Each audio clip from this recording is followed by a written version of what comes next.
In your brain, there are billions of nerve cells, and they are making trillions, perhaps even in some people, a quadrillion connections. If you then ask, based on how many possible connections you can make in your brain, that number is greater than the total number of particles in the universe. That's how amazing your brain is.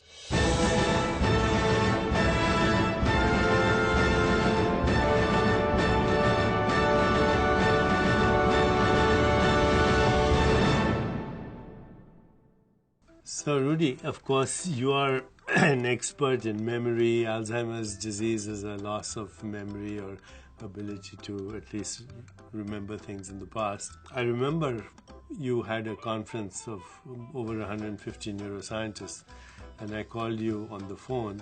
I said, can you ask your scientific colleagues, where is memory stored at the cellular level, or how is memory stored? And what happened when you asked them that? It's funny, when I ask neuroscientists, so where are memories stored? There's always the same response. There's some hand waving. Say, in your brain. I say, well, where? Where exactly? Well, in the neural network. Where? In the synapse. Wait a minute. Synapse are, two connecting pieces of a nerve cell. It's protoplasm connected.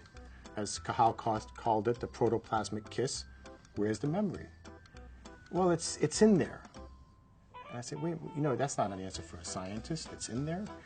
I'm asking, what's the thumb drive in the brain? I mean, we know where we store JPEGs and videos from our computer. It's on a thumb drive. Where's the thumb drive in the brain?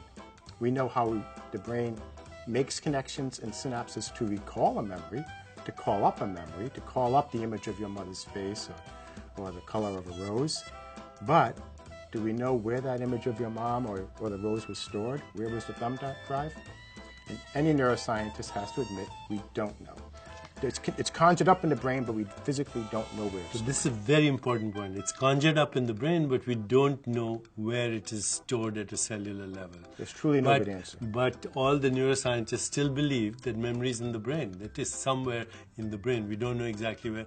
They believe that it's somewhere in the brain, right? They believe that memory is imprinted in the brain the way you imprint a visual on a computer. But we cannot explain how or where. No, we cannot. Okay, so here I'm going to introduce you to a radically different idea, which comes from the East wisdom traditions of Vedanta, that your memories aren't actually in your brain, they're in your soul.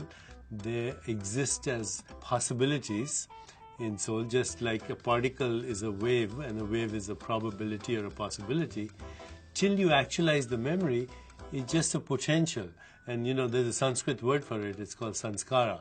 So where is your vocabulary stored right now? You have a vocabulary of several thousand words.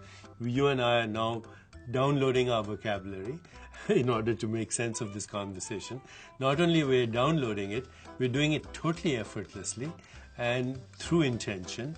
And we're sequentially unfolding ideas, syntax, grammar, so it makes sense, hopefully. And Vedanta would say that your entire vocabulary, your entire experience of life, exists as potential in your soul, and we can talk where that is, and intention activates it. In other words, all the words that you know as your vocabulary, they exist right now in superposition as possibility in consciousness, and that you will never find memory in the brain because it's not there. Well, I would have to agree that your brain allows you to recall words, recall pictures, process them, view them in your mind, but where those words were stored, where those visions that you can recall are stored physically in the brain, where in the cell, fat, lipid, protein, we don't know.